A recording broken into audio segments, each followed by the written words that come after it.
हमारी भोजन निकल गया 9:30 बजे तुमको रोटी दे दे, नाश्ता दे, कहीं रोटी दे, कितने की काम हो, कितने बाबूजी। चलो बोलो कृष्ण भगवान की जय, बोलो सियावर रामचंद्र भगवान की जय, पवन सुत हनुमान की जय, उमापति महादेव की जय।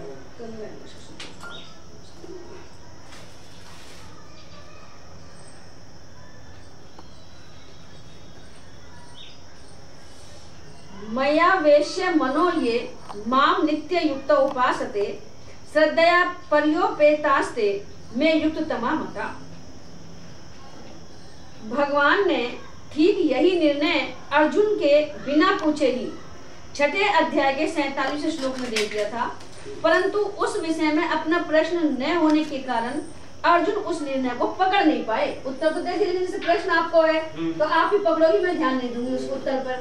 तो भगवान कहेंगे मैंने उसमें दे दिया, लेकिन अर्जुन उसको पकड़ नहीं पाए, कारण कि स्वयं का प्रश्न न होने से सुनी हुई बात भी प्राय लक्ष्य में नहीं आती है। जब अपन कोई खुद पूछे प्रश्न, जब तो अलग ही बात होवे, और दूसरा पूछे तो अपन ध्यान नहीं देते हैं। इसलिए उन्होंने इस अध्याय के पहले श्लोक में ऐसा प्रश्न किया। इसी प्रकार अपने मन में किसी विषय को जानने की पूर्ण अभिलाषा और उत्कंठा के अभाव में तथा अपना प्रश्न न होने के कारण सत्संग में सुनी हुई और शास्त्र में पढ़ी हुई साधन संबंधी मार्मिक और महत्वपूर्ण बातें प्राय साधकों के लक्ष्य में नहीं आती हैं।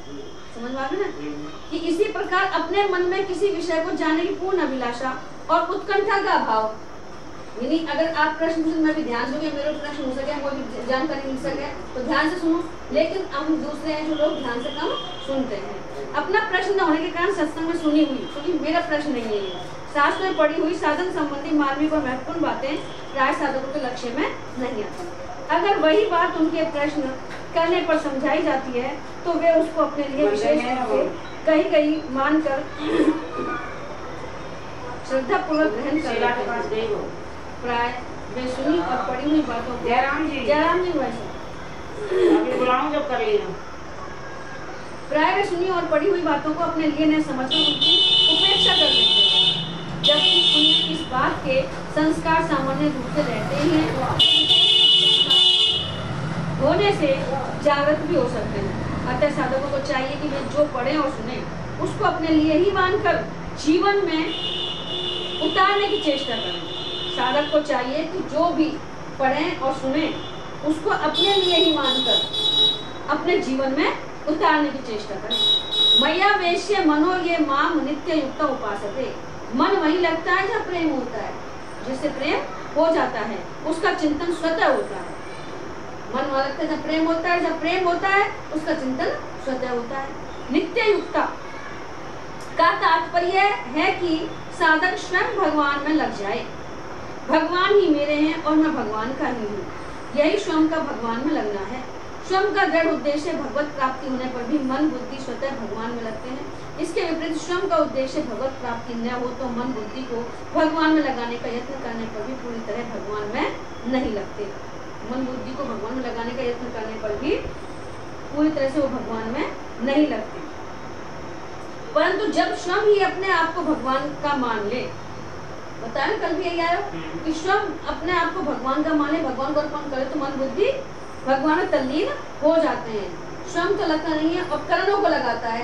मन बुद्धि करण है तो पहले कर्ता लग जाएगा तो करण अपने आप ही लग जाएंगे। स्वयं करता है और मन बुद्धि करण है, करण कर्ता के ही आश्रित रहते हैं। जब कर्ता भगवान का हो जाए तो मन बुद्धि रूप करण स्वतः भगवान में लगते हैं। पेन है और हमारा हाथ है, अब हम लिखो ही ना चाहेंगे तो पेन थोड़ी का करेगा, अगर हाथ लिखो चाहेगा तो पेन करण से लिख देगा। तो पहले स्वयं लगे।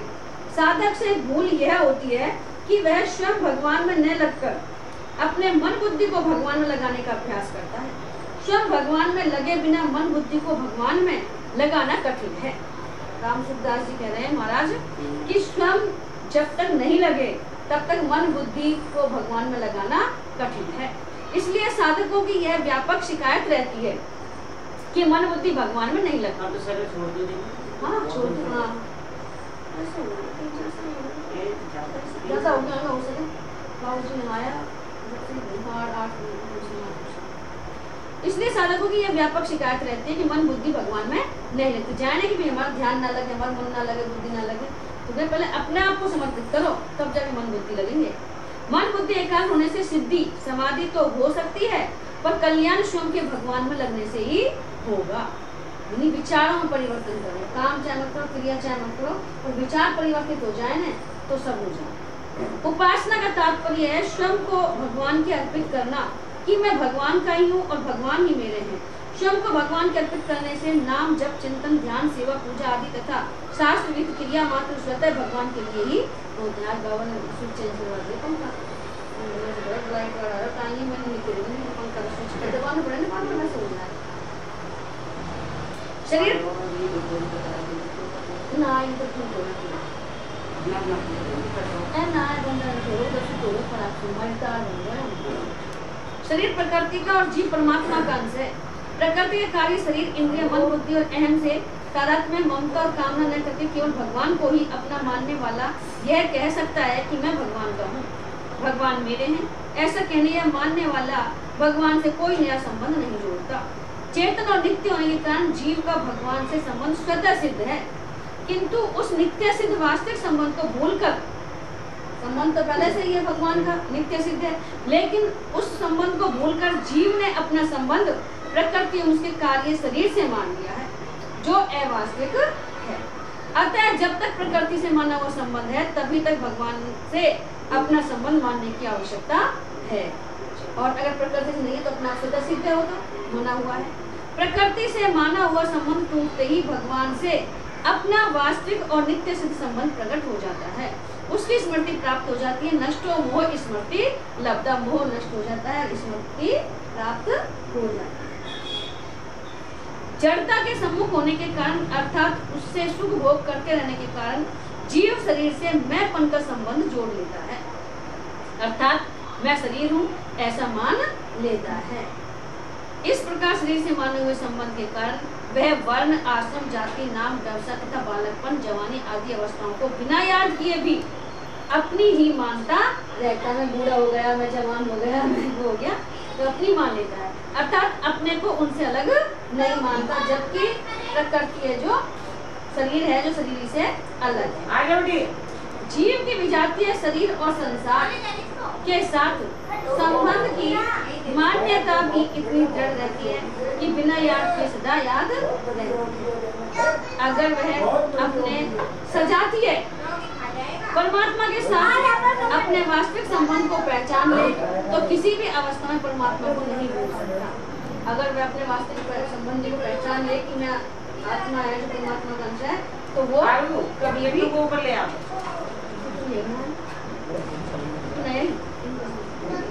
फिर उठते बैठते खाते पीते सोते जागते हर समय प्रत्येक अवस्था में भगवान का स्मरण चिंतन स्वतः होने लगता है।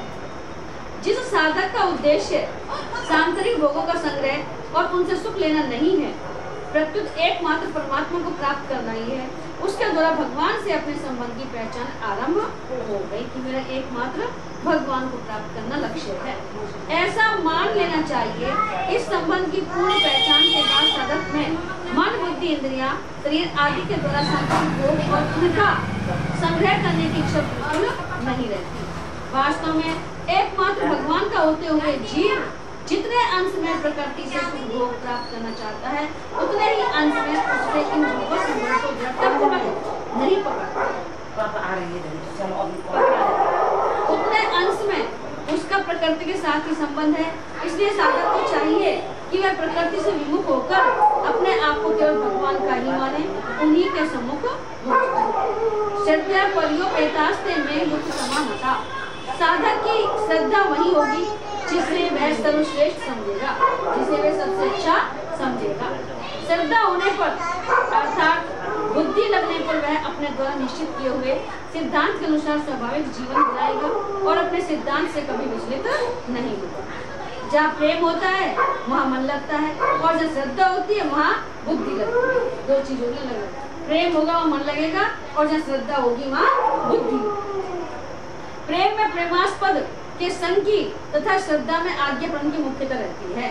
प्रेम है तो प्रेमास्पद, जो प्रेमी है उसके ही चिंतन करना, उसको ही चाहना, उसको प्रति समर्पण। और श्रद्धा में अगर अपनी किसी के प्रति श्रद्धा है तो वो जैसा कहेंगे गुरु के प्रति श्रद्धा है अपनी, तो गुरु जैसा कहेंगे वैसे ही आज्ञा पालन करना, अपनी लगानी ना है। वो कहना है कि ढूंढ, जैसे कबीरदास जी उन्हें कि भाई गृहस्थ अच्छा हो गया, वैराग्य अच्छा, उनकी चलो गृहस्थ भी अच्छा है, वैराग्य भी अच्छा है, जैसे उनकी दोनों कैसा अच्छा है, ये तो गृहस्थ अच्छा होगा, वैराग्य अच्छा होगा, उनकी चलो मैं आपको गृहस्थ दिखाता हूँ, गृहस्थ में भी परमात्मा को प्राप्त किया जा सकता है। वो गया कबीरदास जी के यहाँ, कबीरदास जी ने अपनी पत्नी और बेटा बेटी से कहा ढूंढो, वो ढूंढवा लग गया, उन्होंने की उनके साथ था, उन्होंने की भाई ये तो योगी ना पूछ रहा है कि ढूंढो, दीपक जलाओ, पहले दीपक जलाओ, दिन में दीपक जलाने की, दीपक जलाओ, उन्हें दीपक जला दियो, उनकी ढूंढो, वो ढूंढवा लग गया। फिर वो जो उनके साथ है उन्होंने की महाराज वास्तव में गृहस्थ अच्छा है, ऐसा गृहस्थ है, आज्ञाकारी पत्नी आज्ञाकारी बेटा बेटी है, तो ऐसा गृहस्थ अच्छा है, उसमें भी परमात्मा को प्राप्त किया जा सकता है। कि उन्होंने यही नहीं पूछा कि दिन में अपन 10 प्रश्न करता, दिन में दीपक क्यों जलावे हैं, हाँ, और फिर कहीं ढूंढे, ढूंढने लगे क्या ढूंढे, तो ऐसी बात है। तो प्रेम में प्रेमास्पद की संगीत एकमात्र भगवान का प्रेम होने भगवान के साथ नित्य निरंतर। मूड़ी कौन देगा मुझे, तुम कहाँ जा रही हो, मूड़ी लाओ मुझे, हाँ मूड़ी लाओ। एक बात भगवान में प्रेम होने से भक्त को भगवान के साथ नित्य निरंतर संबंध का अनुभव होता है। जब भगवान में प्रेम हो जाता है ना, तो ऐसा लगता है कि हमारे साथ हमेशा भगवान है, फिर डर नहीं लगता है, ना कोई भय रहते हैं, ना चिंता रहती है, कभी वियोग का अनुभव होता ही नहीं। इसलिए भगवान के मत में ऐसे भक्त की वास्तव में उत्तम योग देता है। यहाँ ते में युक्ततम मता बहुवचनांत पद से जो बात कही गई है, यही बात 6 अध्याय के 47वें श्लोक में स में युक्ततमो मत एक वचनांत पद से कही जा चुकी है। अर्थात 11वें अध्याय के 54वें श्लोक में भगवान कह चुके हैं कि अनन्य भक्ति के द्वारा साधक मुझे प्रत्यक्ष देख सकता है, अनन्य भक्ति के द्वारा तत्व से जान सकता है और मुझे प्राप्त हो सकता है। परंतु 18वें अध्याय के 55वें श्लोक में भगवान ने निर्गुण उपासकों के लिए अपने को तत्व से जानने प्राप्त करने की ही बात कही है, दर्शन देने की बात नहीं कही है। दर्शन अनन्य भक्त, हाँ दर्शन तो अनन्य भक्त वो लिए जाएंगे अभी उनकी कृपा से, इनसे नहीं मिल सकता। इससे ये स्पष्ट हो जाता है को भगवान के दर्शन भी होते हैं, यह उनकी विशेषता है। से योगी परमो मत है, से में युक्तमो मत है, ते में युक्तमा मता। इस प्रकार भगवान ने जो श्रेष्ठता की बात कही है, इसका तात्पर्य यह है कि मनुष्य कर्म योग, ज्ञान योग आदि किसी भी मार्ग से चले, वास्तव में श्रेष्ठ वही है जिसको भक्ति प्राप्त हो गई है। मार्ग कोई सा भी हो, लेकिन जिसमें भगवान प्राप्त हो गए हैं, जिसको तत्व का ज्ञान हो गया है, वही श्रेष्ठ है। कर्म योगी और ज्ञान योगी को तो अंत में भक्ति प्राप्त होती है, पर भक्ति योगी आनंद से ही भक्ति में लगा है। कर्म योगी ज्ञान योगी को तो बाद में लगी, वो कर्म करेंगे ज्ञान प्राप्त होंगे जब, लेकिन भक्ति योगी को तो भक्ति में ही लगा, इसलिए वह सबसे श्रेष्ठ है। भक्ति योगी सबसे श्रेष्ठ है। ज्ञान और भक्ति दोनों ही संसार का दुख दूर करने में समान है। इन्हीं कोई छोटा बड़ा नहीं है, ना ज्ञान छोटा है ना भक्ति। भगवान ने रामायण में बताई नहीं थी ज्ञान भक्ति में क्या अंतर है, इनका दोनों ही स्त्री रूप है, दोनों ही मोहित करते हैं, लेकिन भक्ति ऐसी है कि भक्त होते ही भगवान सब कुछ उसको प्राप्त हो जाता है। और ज्ञान योग में तो उसको माया है जो नचा नहीं सकता। ज्ञान योग को ज्ञान में ज्ञान की भगवान को ज्ञान में दर्शन नहीं है, भक्ति में दर्शन। परंतु दोनों में ज्ञान की अपेक्षा भक्ति की महिमा अधिक है। ज्ञान क्यों भक्ति में मुझे भ्रम में क्यों डाल रहे हो, कभी तो ज्ञान की कहते हो, कभी कर्म की कहते हो। नहीं, प्राप्त तो सब कुछ मिल सकता है, कर्म योग से भी, ज्ञान योग से भी, सांख्य योग से भी, लेकिन जो भक्ति सरल और सहज है, भक्ति से भगवान सहज और सरल प्रसन्न हो जाते हैं, इतना ज्ञान और कर्म से नहीं होता। भक्ति क्षण में सहज, ज्ञान में तो अखंड रस की प्राप्ति होती है, पर भक्ति में अनंत रस की प्राप्ति होती है। अनंत रस में प्रति क्षण बढ़ने वाला, लहरों वाला, उछाल वाला एक बहुत विलक्षण आनंद है। अनंत रस भक्ति में अनंत रस मिल जाए ज्ञान में तो अखंड रस मिलता है और भक्ति में अनंत रस, उसका कोई अंत ही नहीं है और उसमें प्रतिक्षण बढ़ने वाला लहरों वाला उछाल मिलता है। तो जब जैसे भक्ति बढ़ती जाएगी ऐसे आनंद आता जाएगा, अपने आप में मस्ती रहता जाएगा। बढ़िया बढ़िया प्यार नहीं लगा तो नहीं लाओ सिर्फ पूरा लगाओ उसको।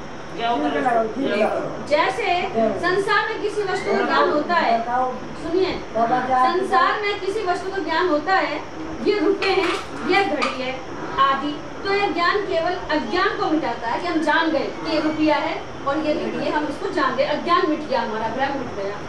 ऐसे ही तत्व ज्ञान केवल अज्ञान को मिटाता है, ज्ञान के द्वारा हमारा अज्ञान तो मिट जाता है तत्व ज्ञान का। अज्ञान मिटने से दुख भय जन्म मरण बंधन ये सब मिट जाते हैं, दुख भय मिट जाते हैं। परंतु सुनिए, परंतु प्रेम भक्ति ज्ञान से भी विलक्षण है।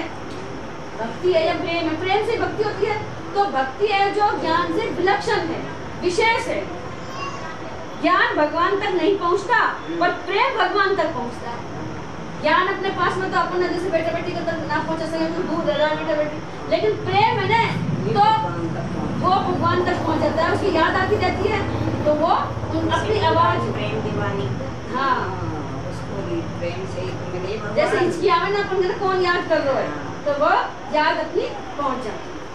प्रेम भगवान तक पहुंचता है।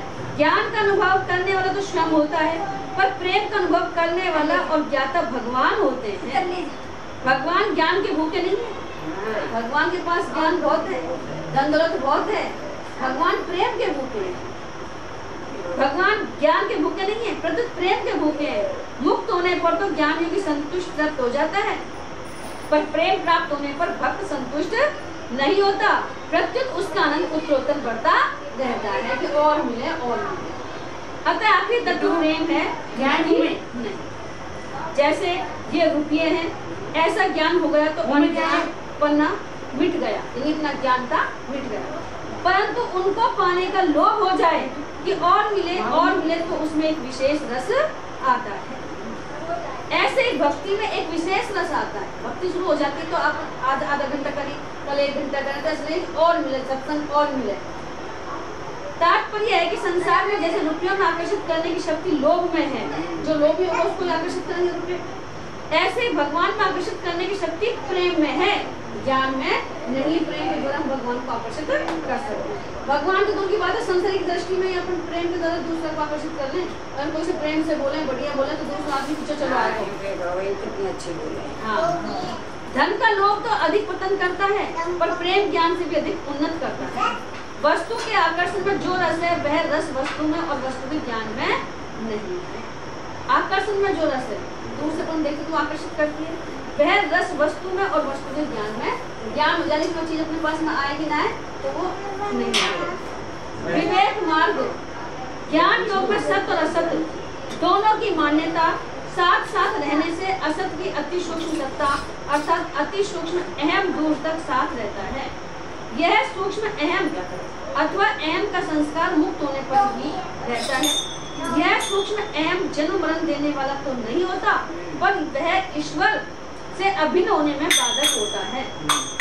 इसलिए विवेक मार्ग में ज्ञानियों की अथवा दार्शनिकों की मुक्ति तो हो सकती है, पर ईश्वर के साथ अभिन्नता प्रेम हो जाए यह नियम नहीं है। मुक्ति तो हो जाएगी लेकिन भगवान के साथ प्रेम हो जाए ये संभव है। इस सूक्ष्म अहम के कारण ही दार्शनिकों में और उनके दर्शनों में परस्पर मतभेद रहता है, परंतु विश्वास मार्ग में प्रारंभ से ही भक्त एक ईश्वर के सिवाय किसी की स्वतंत्र सत्ता नहीं मानता। जो भक्त है ना वो शुरू से केवल भगवान को ही मानता, ईश्वर को ही मानता और कोई दूसरी सत्ता नहीं मानता। इसलिए ईश्वर के साथ अभिन्न हो जाता है, यदि ईश्वर में उसको नहीं रहता।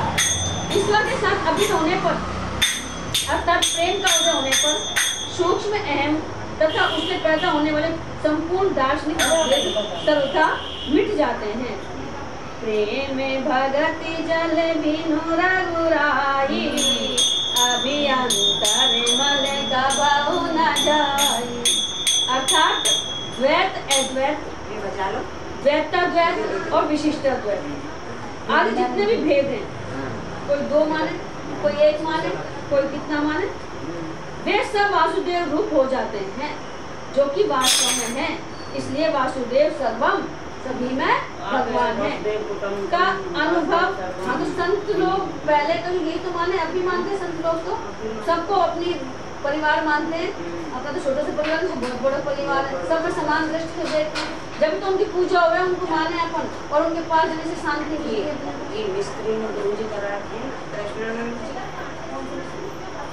सब मिस्त्री में करते रखे हैं वहाँ पे। वो तो काशी वाले, हाँ काशी तो एक बार तो जो कह रहे हैं, अरे भाई तुम्हारा तो छोटा सा परिवार है, देखो मेरा तो लखों का परिवार है। हाँ, बहुत बड़ा परिवार है। हाँ, ऐसे ऐसे गुरु पूर्णिमा 3-4 दिन बाद मने। और 8 दिन पहले, 8 दिन पहले से मने, और 8 दिन बहुत ज्यादा। वासुदेव सर्वम का अनुभव करने वाले प्रेमी भक्त के हृदय में किसी एक मत का आग्रह नहीं रहता, प्रति सबका समान आदर रहता है। किसी एक मत का आग्रह न होने से उसके द्वारा किसी का भी कभी अनादर नहीं होता। तात्पर्य यह हुआ कि ज्ञान की एकता से प्रेम की एकता श्रेष्ठ है। ज्ञान में परमात्मा से दूरी और भेद तो मिट जाते हैं, पर अभिन्नता नहीं होती। अभिन्नता दूरी होती है, परंतु प्रेम में दूरी, भेद और भिन्नता तीनों ही मिट जाते हैं। इसलिए वास्तविक अद्वैत प्रेम नहीं है। प्रेम में ही इतनी शक्ति है कि इसमें भक्त भगवान का भी इष्ट हो जाता है। ज्ञान मार्ग वाले मुक्ति को सबसे ऊंची चीज मानते हैं, फिर वे मुक्ति से भी आगे की चीज प्रेम को कैसे समझे। मुक्ति में तो अखंड रस है, पर प्रेम में अनंत रस है। प्रेम, मुक्ति, तत्व ज्ञान, स्वरूप बोध, आत्म साक्षात्कार करने से भी आगे की चीज है। कर्म योग और ज्ञान योग, ये दोनों लौकिक निष्ठा है, परंतु भक्ति योग लौकिक निष्ठा अर्थात प्राणी की निष्ठा नहीं है। जो भगवान में लग जाता है वह भगवान निष्ठ होता है, भगवान के समान ही हो जाता है, अर्थात उसकी निष्ठा अलौकिक होती है, सांसारिक नहीं रहती। ईश्वर की दिव्य शक्तियाँ उसको मिल जाती, विभूतियाँ मिल जाती है। उसके साधन और साध्य दोनों भगवान ही होते हैं। कर्म भी, साधना भी, सब कुछ भगवान ही है उन पर। इसलिए भक्ति योग साधन भी है और साध्य भी।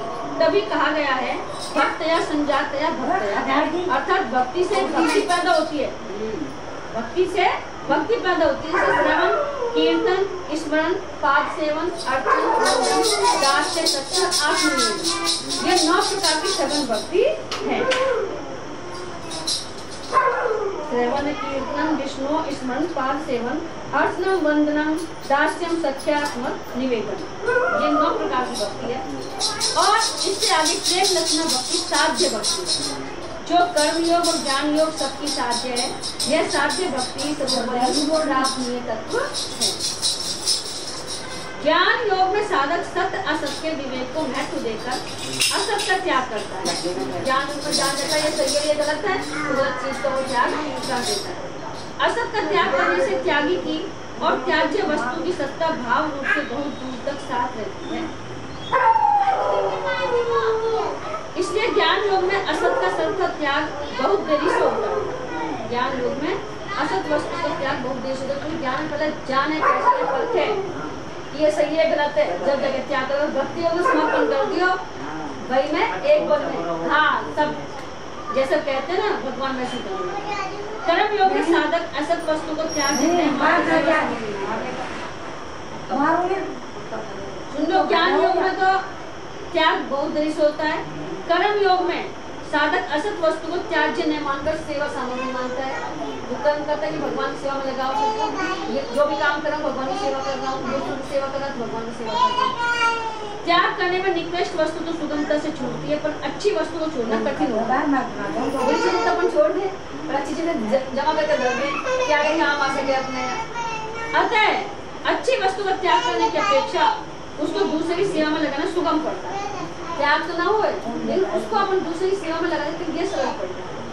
जैसा अपने पास में अच्छी चीज है, बुरी चीज है, सब चीज है, तो बुरी चीजें तो अपन जल्दी नहीं करना, अपने काम की ला ले जा तो ला ले जा छोड़ देना। लेकिन जो अच्छी वस्तु है वह त्याग कर हम जोर पड़ेगा तो कोई दे दे, सेवा में कि भाई हाथ में तेरा काम ले लो तो फर्क पड़ जाएगा। निष्काम भाव पूर्वक दूसरों की सेवा में लगाने से असत त्याग सुगमता से जल्दी हो जाता है। भक्ति योग में जगत को भगवान का भगवत स्वरूप माने से जगत बहुत शीघ्र मुक्त हो जाता है और भगवान रह जाते हैं। इस प्रकार ज्ञान योग की अपेक्षा कर्म योग में असत का शीघ्र त्याग होता है और कर्म योग की अपेक्षा भक्ति योग में असत का शीघ्र त्याग होता है। ज्ञान योग की अपेक्षा कर्म योग में जड़ता वस्तु को शीघ्र त्याग होता है और कर्म योग की अपेक्षा भक्ति योग में असत का शीघ्र त्याग होता है। सबसे ज्यादा त्याग भक्ति योग में होता है क्योंकि भक्ति में असत रहता ही नहीं, सब सच्चा। अतः ज्ञान योग से कर्म योग श्रेष्ठ है और कर्म योग से भक्ति योग श्रेष्ठ है। कर्म योग तो दान करना नहीं, कर्म योग तो कर्म करने की जो चीज है वस्तु उसको भगवान की सेवा में लगाना। ज्ञान योग में तो बुद्धि विवेक से अपन ये जान लेते हैं कि ये सत्य ही असत है। कर्म योग में अपन जो कर रहे हैं ना काम, उसमें ये समझो कि भगवान की सेवा में लगा रहे हैं। जैसे अपने पास में धन है, कपड़े हैं, जो भी चीज है अपन भगवान की सेवा में लगा रहे हैं, भगवान ने दिया। और भक्ति योग में अपन पूर्ण समर्पित हो जाए कि भक्ति योग में केवल तुम ही, मैं तुम्हारा, तुम मेरे।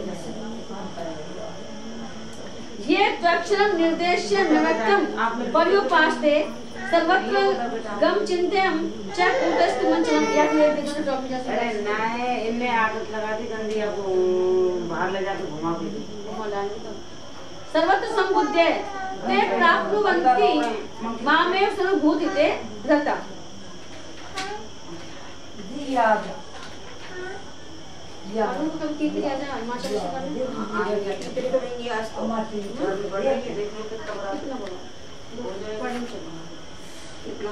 तू यहाँ पद साकार उपासकों से निराकार उपासकों की भिन्नता दिखाने के लिए आया है। संज्ञ इंद्रिया ग्रामम सम और नी दो उपसर्गों से युक्त संयम पद देकर भगवान ने बताया है कि सभी इंद्रियों को सम्यक प्रकार से एवं पूर्णतः वश में करे। जो इंद्रियां अपने उनको वश में रखे, अर्थात जो देखने वाली चीज है भगवान के दर्शन ही करें, कानों से भगवान का नाम सुने, जीभ से अपने भगवान का नाम ले, गलत चीज और गलत इनको नहीं करें, जिससे कि अन्य विषय में न जाए, अन्य विषय भोगों में न लगे। इंद्रिय अच्छी प्रकार से पूर्णतः वश में न होने पर निर्गुण तत्व की उपासना में कठिनता होती है। अगर हमारी इंद्रिय वश में नहीं तो हम भगवान का भजन नहीं कर सकते। सगुण उपासना में तो ध्यान का विषय सगुण भगवान होने से इंद्रिय भगवान में लग सकती हैं, क्योंकि भगवान के सगुण स्वरूप में इंद्रियों को अपने विषय प्राप्त हो जाते हैं। भाई भगवान सगुण साकार दिख लो तब उनका विषय अपना आगे ना आप इनसे देख रहे हैं। अतः सगुण उपासना में इंद्रिय संयम की आवश्यकता होते हुए भी इसकी उतनी अधिक आवश्यकता नहीं है जितनी निर्गुण उपासना में है। निर्गुण उपासना में चिंतन का कोई आधार न रहने से इंद्रियों का सम्यक संयम हुए बिना अर्थात आसक्ति रहने पर विषयों में मन जा सकता है। क्योंकि वहाँ ध्यान हाँ निर्गुण है, लेकिन धीरे धीरे जब अपन पहले सगुण के उपासना करेंगे तो धीरे धीरे वो निर्गुण में आ जाएगी, तो फिर सब में देखने लग जाएंगे ना अपन भगवान को, तो वो उसका कोई आकार नहीं है। और विषयों का चिंतन होने से पतन होने की अधिक संभावना रहती है। जब दिन रात विषयों का चिंतन करेंगे अपन तो उसमें हमारा पतन हो सकता है, भगवान का नाम भूल सकते हैं और विषयों का चिंतन करेंगे। अतः निर्गुण उपासक के लिए सभी इंद्रियों को विषयों से हटाते हुए सम्यक प्रकार से पूर्णतः वश में करना आवश्यक है। इंद्रियों को केवल बाहर से ही वश में नहीं करना है, प्रत्युत विषयों के प्रति साधक के अंतःकरण में भी राग नहीं रहना चाहिए, क्योंकि जब तक विषयों में राग है तब तक ब्रह्म की प्राप्ति कठिन है। बाहर से तो अपने मन को रोक लिया और जंगल में जाके बैठ गए। दुनिया की नजर में यह है कि साहब वो जंगल में बैठे हैं, बिल्कुल सन्यासी हैं, घर बार छोड़ दिया, लेकिन अंदर उनके मन में घर की याद आ रही है और विचार चल रहे हैं, चिंतन चल रहा है, मनन चल रहा है, तो वो फिर नहीं है। तो भगवान कह रहे हैं कि चाहे तुम गृहस्थी में रहो लेकिन मन से विचार से छोड़ते जाओ। कर्म सब करो, क्रिया करो, क्रिया पर ध्यान नहीं भगवान का, भाव पर ध्यान है भगवान। गीता में इंद्रियों को वश में करने की बात विशेष रूप से जितनी निर्गुणोपासना तथा कर्म योग में आई है उतनी सगुणोपासना में नहीं। अचिंत्यम मन बुद्धि का विषय न होने के कारण अचिंत्यम पद निर्गुण निराकार ब्रह्म का वाचक है, क्योंकि मन बुद्धि प्रकृति का कार्य होने से संपूर्ण प्रकृति को भी अपना विषय नहीं बना सकते, फिर प्रकृति से अतीत परमात्मा इनका विषय बन ही कैसे सकता है। भगवान तो अतीन्द्रिय है, अगोचर है, बहुत अनुपम है, तो हम उनको इन इंद्रियों से नहीं देख सकते। प्राकृतिक पदार्थ मात्र चिंत्य है और परमात्मा प्रकृति से अतीत होने के कारण संपूर्ण चिंत्य पदार्थों से भी अतीत एवं विलक्षण है। प्रकृति की सहायता के बिना उनका चिंतन वर्णन नहीं किया जा सकता। उनका वर्णन करने के लिए हमें प्रकृति की जरूरी है, शरीर की जरूरी है। अगर हम शरीर नहीं होगा तो हम भगवान की प्राप्त नहीं कर सकते, साधन नहीं कर सकते। साधन के लिए शरीर जड़ पदार्थ भी जरूरी है। अतः परमात्मा को स्वयं से ही जाना जा सकता है, प्रकृति के कार्य मन बुद्धि आदि करण सापेक्ष ज्ञान से नहीं। स्वयं अपने आप सर्वत्र गम, सब देश काल वस्तु व्यक्तियों में परिपूर्ण होने से ब्रह्म सर्वत्र गम यानी सभी जगह आ जा सकते हैं। भगवान सर्वव्यापी होने के कारण वह सीमित मन बुद्धि इंद्रियों से ग्रहण नहीं किया जा सकता, क्योंकि वो बहुत विशाल है, सर्वत्र गमन करने वाले जिसे इंद्रता से नहीं बताया जा सकता, अर्थात जो भाषा वाणी आदि का विषय नहीं है, वह अनिर्देशम है, यानी उनको हम संकेतों के माध्यम से, निर्देश के माध्यम से व्यक्त नहीं कर सकते, भगवान को वर्णन नहीं कर सकते। उसी का किया जा सकता है जो जाति निर्देश के द्वारा संकेत, भाई ये वो है, तो उसी का किया जा सकता है जो जाति गुण क्रिया से युक्त हो। भैया जाति फलानी जाति को है या फलाना देश को है, लेकिन उनका कोई देश ही नहीं है, उनकी कोई जाति नहीं है, तो उनका वर्णन और देश काल एवं व्यक्ति से परिचिन्न हो, परंतु जो चिन्मय तत्व सर्वत्र परिपूर्ण हो उसका संकेत जड़ भाषा वाणी से कैसे किया जा सकता है। लेकिन जो चिन्मय है, सर्वत्र है, परिपूर्ण है, उसका वर्णन हम अपनी वाणी और नेत्रों से नहीं कर सकते। कूटस्थम, यह पद निर्विकार सदा एक रस रहने वाले सच्चिदानंद ब्रह्म का वाचक है। सभी देश काल वस्तु आदि में रहते हुए भी यह तत्व सदा निर्विकार निर्लिप्त है। भगवान सब जगह है लेकिन फिर भी निर्लिप्त है, लेकिन फिर भी वो सब जगह है, उसमें कभी किंचित मात्र भी कोई परिवर्तन नहीं होता, इसलिए वह कूटस्थ है। कूट अहरन में तरह तरह के गहने, अस्त्र, औजार आदि के पदार्थ गढ़े जाते हैं। कूट स्नान को तरह तरह के गहने गढ़े जाते हैं, पर वह ज्यों का त्यों रहता है, उसमें कोई परिवर्तन नहीं आता। इसी प्रकार संसार के भिन्न भिन्न प्राणी पदार्थों की उत्पत्ति स्थिति और विनाश होने पर भी परमात्मा सदा ज्यों के त्यों रहते हैं, उनमें कोई परिवर्तन नहीं आता। बना भी रहे हैं, पालन भी कर रहे हैं, बिगाड़ रहे हैं, लेकिन उनमें ना तो कमी होती है ना बढ़ती। अचलम, यह पद आने जाने की क्रिया से सर्वथा रहित ब्रह्म का वाचक है। प्रकृति चल है और ब्रह्म अचल है। ध्रुवम, जिसकी सत्ता निश्चित और नित्य है उसको ध्रुव कहते हैं। ध्रुव जो सत्य है, अटल है। सच्चिदानंद घन ब्रह्म सत्ता रूप से सर्वत्र विद्यमान रहने से ध्रुवम है। निर्गुण ब्रह्म के आठों विशेषणों में सबसे महत्वपूर्ण विशेषण ध्रुवम है। ब्रह्म के लिए निर्देश, चिंत्य आदि निषेधात्मक विशेषण देने से कोई ऐसा न समझे कि वह है ही नहीं, इसलिए ध्रुवम विशेषण देकर उस तत्व की निश्चित सत्ता बताई गई है। उस तत्व का कभी कहीं किंचन मात्र भी अभाव नहीं है, उसकी सत्ता से ही असत को सत्ता मिल गई है। अगर आत्मा ने जड़ पदार्थ के शरीर बेकार है तो उसकी सत्ता से ही असत जड़ को सत्ता मिल रही है। जासु सत्यता ते जड़ माया, भास सत्य यू मोह सहाया। मतलब है क्या अंतर, बात तो वही है, रामायण में भी वही है, गीता में वही है, लेकिन वो दोहा है जो अर्थ है ना वो अलग अलग है। अक्षरम, जिसका कभी जन्म अर्थात विनाश नहीं होता, अक्षर जिसका कभी विनाश नहीं होता, अर्थात जिसमें कभी कोई कमी नहीं आती, वह सच्चिदानंद घन ब्रह्म अक्षरम है।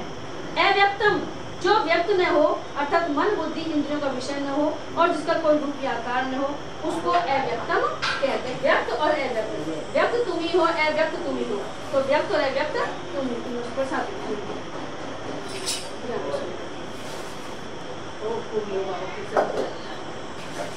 दो दो पिलर ये जाएंगे पर्युपास्ते चढ़ाया हुआ है। यह पद यहाँ निर्गुण उपासकों की सम्यक उपासना का बोधक है। शरीर सहित संपूर्ण पदार्थों और कर्मों में वासना तथा अहम भाव का अभाव तथा भाव रूप सच्चिदानंद घन परमात्मा में अभिन्न भाव से नित्य निरंतर दृढ़ स्थित रहना ही उपासना करना है। उपासना कर तो उप प्लस आसन नजदीक बैठना, उनको मानना, उनमें निरंतर दृढ़ स्थिर भाव से चिंतन करना।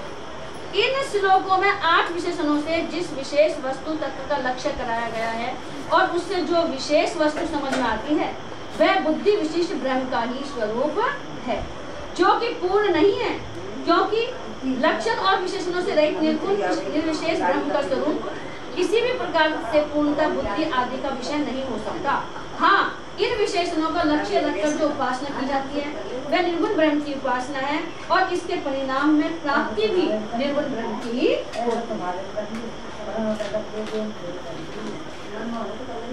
परमात्मा में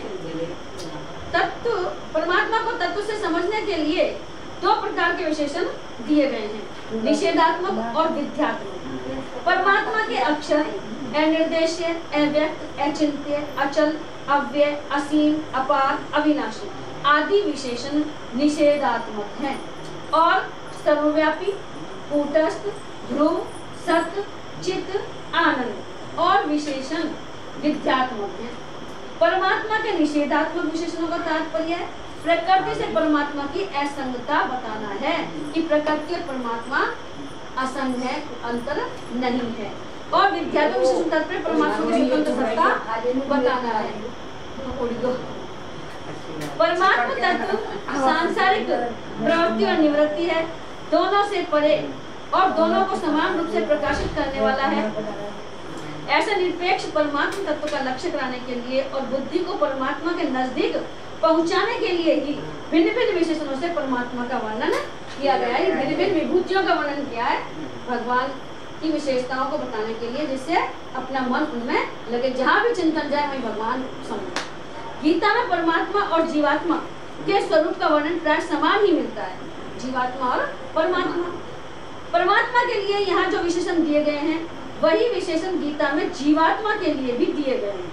वही बात है, समुद्र सागर है, सागर में अपन 1 लोटा पानी भरेंगे और उसका परीक्षण करेंगे तो वो जो गुण समुद्र के पानी में है वही लोटे के पानी में, तो ऐसे जो परमात्मा में गुण है वही आत्मा में, लेकिन जीव में आके अपन जड़ पदार्थों को पकड़ लिया है, इसलिए उस पर आवरण चढ़ गया है, अपन भूल जाते हैं। जैसे दूसरे अध्याय के 24-25 श्लोक में सर्वगत है, अचल, अव्यक्त है, अचिंत्य आदि और 15 अध्याय के 16वें श्लोक में कूटस्थ एवं अक्षर विशेषण जीवात्मा के लिए आए हैं। इसी प्रकार 7वें अध्याय के 25वें श्लोक में अव्यय विशेषण परमात्मा के लिए और 14वें अध्याय के 5वें श्लोक में अव्यय विशेषण जीवात्मा के लिए आया। यानी जो विशेषताएं बहुत सी आई जो परमात्मा के लिए और जीवात्मा के लिए समान आएगी। संसार में व्यापक रूप से भी परमात्मा और जीवात्मा को समान बताया गया है। जैसे 8वें अध्याय के 22वें तथा 18वें अध्याय के 46वें श्लोक में येन सर्वमिदं ततं पदों से और 9वें अध्याय के 4थे श्लोक में मया तदमिदं सर्वम पदों से परमात्मा को संपूर्ण जगत में व्याप्त बताया गया है। इसी प्रकार दूसरे अध्याय के 7वें श्लोक में येन सर्वमिदं ततं पदों से जीवात्मा को भी संपूर्ण जगत में व्याप्त बताया गया है। जैसे नेत्रों की दृष्टि आपस में नहीं टकराती तथा व्यापक होने पर भी शब्द परस्पर नहीं टकराते, ऐसे ही संपूर्ण जगत में समान रूप से व्याप्त होने पर भी निर्वयव होने से परमात्मा और जीवात्मा की सर्वव्यापकता आपस में नहीं टकराती। सर्वभूतितेरता कर्म योग के साधन में आसक्ति, ममता, कामना और स्वार्थ के त्याग की मुख्यता है। मनुष्य जब शरीर, धन, संपत्ति और पदार्थों को अपना और अपने लिए न मानकर उनको दूसरों की सेवा में लगाता है, तब उसकी आसक्ति, ममता, कामना और स्वार्थ का त्याग स्वतः हो जाता है। जब अपने पास में कोई चीज है अपन उसको दूसरे की सेवा में लगा देते हैं तो हमारा जो स्वार्थ भाव है ना वो अपना भी जाता है। जिसका उद्देश्य प्राणी मात्र की सेवा करना ही है, वह अपने शरीर और पदार्थों को प्राणियों की सेवा में लगाएगा ही।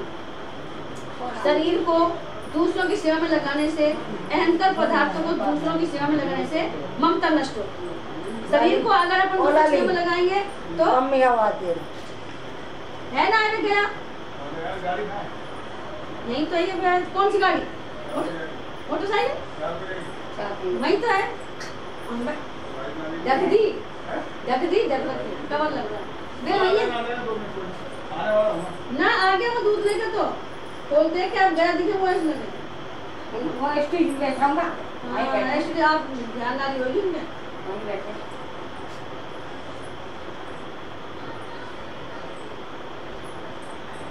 हाँ खाओ भैया, खड़ा है, लग गया घर पे ही है भाई साहब। हाँ हाँ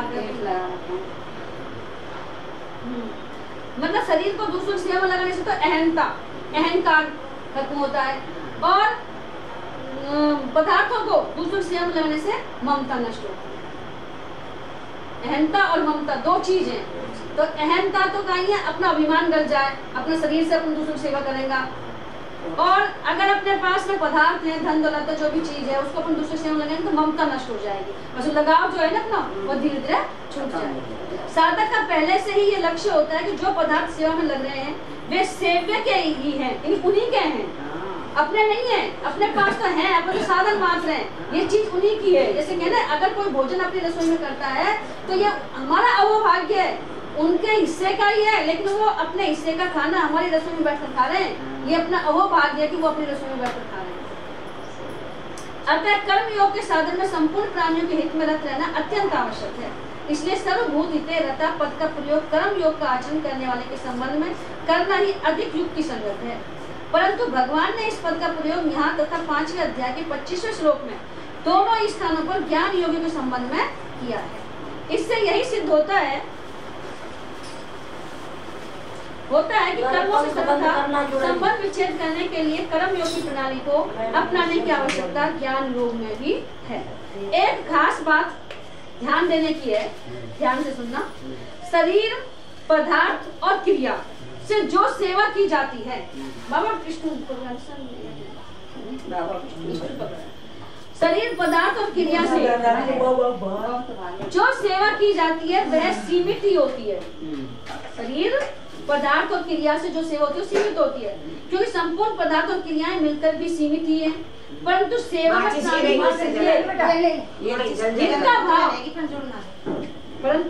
में प्राणी मात्र अपन केवल कुछ भी नहीं करें, अपना भाव ये है कि प्राणी मात्र की सेवा हो, प्राणी मात्र दुखी नहीं रहे। भाव असीम होने से सेवा भी असीम हो जाती है। जैसे कोई के बस की ना शरीर से अपन कुछ सेवा ना कर सके, अपने पास धन भी ना, धन से अपन कुछ भी ना कर सके, दे ले ना सके, लेकिन अगर मन अपने विचार अच्छे हैं दूसरों के प्रति तो असीम सेवा मानी जाएगी। मन से करे भगवान को भला हो जाए, कैसे भी हो तो वही सेवा मानी जाए। अतः पदार्थों के अपने पास रहते हुए भी उनमें आसक्ति ममता आदि न करके उनको संपूर्ण प्राणियों को मानकर उन्हीं की सेवा में लगाना है, क्योंकि ये पदार्थ समष्टि के ही है, संसार के ही है। ऐसा असीम भाव होने पर जड़ता से सर्वथा संबंध विच्छेद हो जाने के कारण साधक को असीम तत्व परमात्मा की प्राप्ति हो जाती है। कारण कि पदार्थों को व्यक्तिगत मानने से ही मनुष्य में परिच्छिन्नता तथा विषमता रहती। जब अपन इन पदार्थों को अपना मान ले, जब भी अगर संसार को मान ले, भगवान को मान ले, तो वो परमात्मा मिल जाते हैं। और पदार्थों को व्यक्तिगत नहीं मानकर संपूर्ण प्राणियों के हित का भाव रखने से परिच्छिन्नता और विषमता मिट जाती है। बेटे कौन सा फटाफट। इसके विपरीत साधारण मनुष्य का ममता वाले प्राणियों की सेवा करने का वह चाहे अपना सर्वस्व उनकी सेवा में क्यों न लगाते, कोई पदार्थों में तथा जिनकी सेवा करे उनमें आसक्ति ममता आदि रहने से उसे असीम परमात्मा तत्व की प्राप्ति नहीं होती। पदार्थों की सेवा में लगाएंगे तो असीम तत्व की प्राप्ति नहीं होगी, भावों से होगी असीम तत्व की प्राप्ति।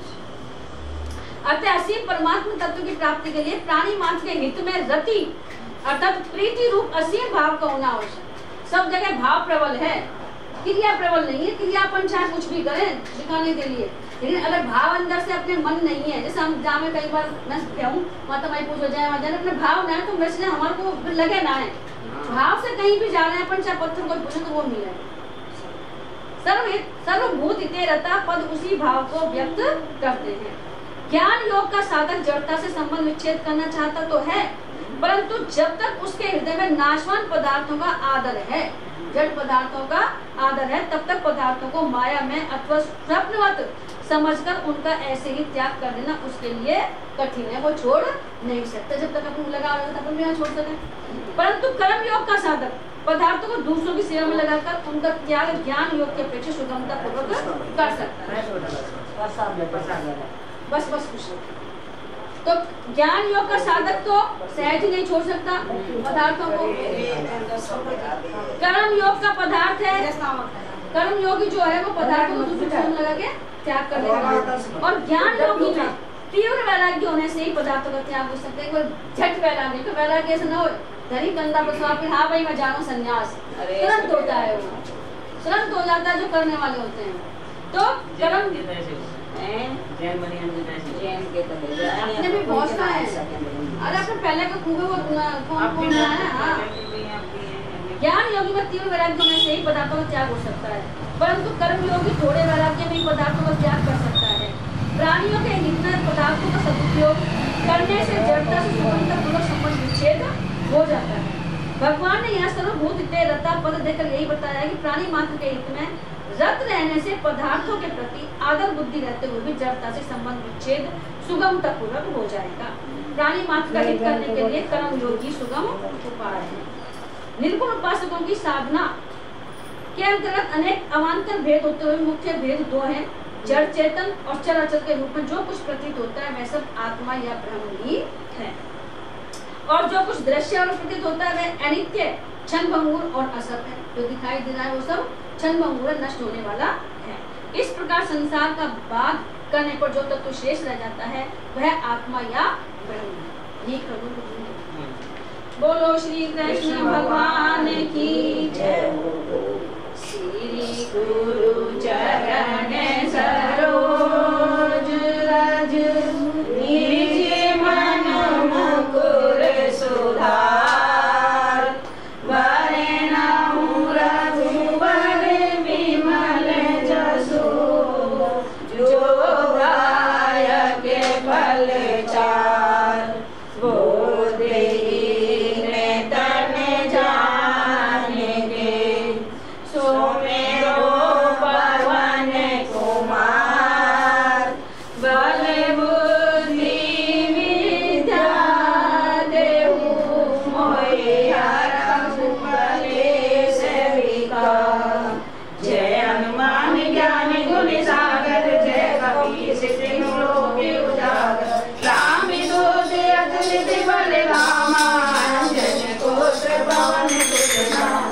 महावीर विक्रम बजरंगी, सुमित निवार सुमित के संगी, कंचन वरण राज सुवेशा, कानन कुंडल कुंचित केसा, हार वर गला विराजे, कांधे मूंज जनेऊ साजे, शंकर सुवन केसरी नंदन, तेज प्रताप वंदन विद्यावान गुणी अति साधु, ज्ञान बार करिए तो आगे, प्रभु चरित सुनिए तो अधिकार।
बारे बारे बर मांगमु हरस देहो श्री राम पद सरोज अन पायनी भगत सदा सत्संग सियावर राम जय जय राम मेरे प्रभु राम जय जय राम करो कल्याण जय जय राम सर्वे सुखिनः सर्वे सन्तु निरामया सर्वे भद्राणि पश्यन्तु मा कश्चित् दुःखभाग् भवेत्। ॐ शान्ति शान्ति अस्तु मा सद्गमे तमसो मा ज्योतिर्गमय।